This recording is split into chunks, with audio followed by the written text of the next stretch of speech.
오늘은 집주인이 임대차 보증금 안 줄 때 어떤 순서로 대응해야 하는지 법률사무소 실록에서 실무 경험을 바탕으로 정확하게 안내해드리겠습니다.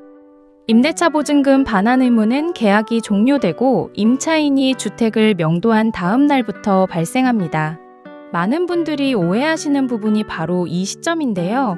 단순히 계약 기간이 끝났다고 해서 바로 반환 의무가 생기는 것이 아닙니다. 주택임대차보호법 제4조에 따르면 임대인은 임대차가 종료된 후 보증금을 반환해야 할 의무가 있습니다. 여기서 종료란 계약기간 만료와 함께 실제로 집을 비워주는 것까지 포함됩니다. 따라서 이사를 완료하고 열세를 반납한 시점부터 집주인은 지체 없이 보증금을 돌려줘야 합니다. 집주인이 보증금 안 줄 때 신고나 소송은 어떻게 해야 할지 막막하실 텐데요. 가장 먼저 해야 할 일은 내용증명 발송입니다.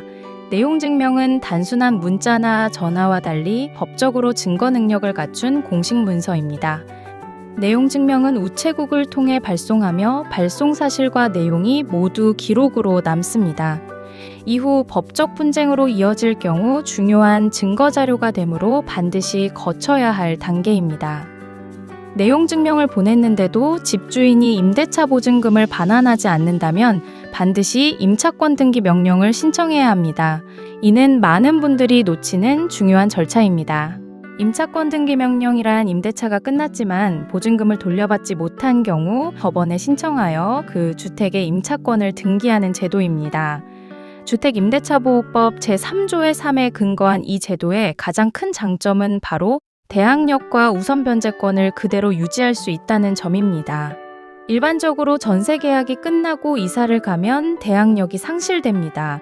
그러나 임차권 등기 명령을 받아두면 이사를 간 후에도 기존 대항력과 우선 변제권이 계속 유지되어 나중에 경매가 진행되더라도 다른 채권자들보다 우선해서 보증금을 받을 수 있습니다.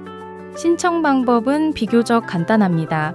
관할 지방법원에 임차권 등기명령 신청서를 제출하면 되며 보통 1, 2주 내에 결정이 나옵니다. 다만 신청 시 명도 완료를 증명할 수 있는 자료가 필요하므로 미리 준비해 두시기 바랍니다. 임차권 등기 명령까지 받았는데도 집주인이 보증금을 돌려주지 않는다면 이제 본격적으로 법적 절차를 진행해야 합니다. 바로 보증금 반환 청구 소송입니다. 보증금 반환 소송은 민사소송으로 진행되며 주택임대차보호법 제13조에 따라 보증금액과 관계없이 소액사건 심판 절차를 활용할 수 있습니다. 소송을 진행하면 법원은 양측의 주장을 듣고 증거를 검토한 후 판결을 내립니다. 정당한 사유 없이 보증금을 반환하지 않았다면 대부분 임차인 승소 판결이 나오며 이 경우 법정이자 또는 약정한 연체이자까지 함께 인정받을 수 있습니다.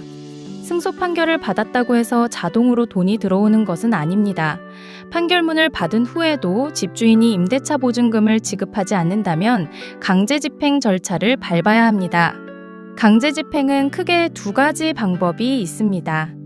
해당 주택에 대해 경매를 신청하여 낙찰대금에서 보증금을 회수하는 방법과 집주인의 다른 재산을 찾아 압류하는 방법이 있습니다. 임대차 보증금을 돌려받지 못하는 상황은 경제적으로나 정신적으로 큰 스트레스입니다. 하지만 법은 임차인을 보호하기 위한 여러 장치를 마련해두고 있습니다. 중요한 것은 정확한 절차를 올바른 순서로 밟아나가는 것입니다.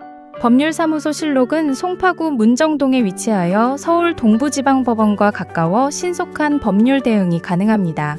수많은 임대차 분쟁 사건을 성공적으로 해결해온 경험을 바탕으로 강태근, 전희정 대표 변호사가 직접 상담하여 여러분의 소중한 보증금을 지켜드리겠습니다.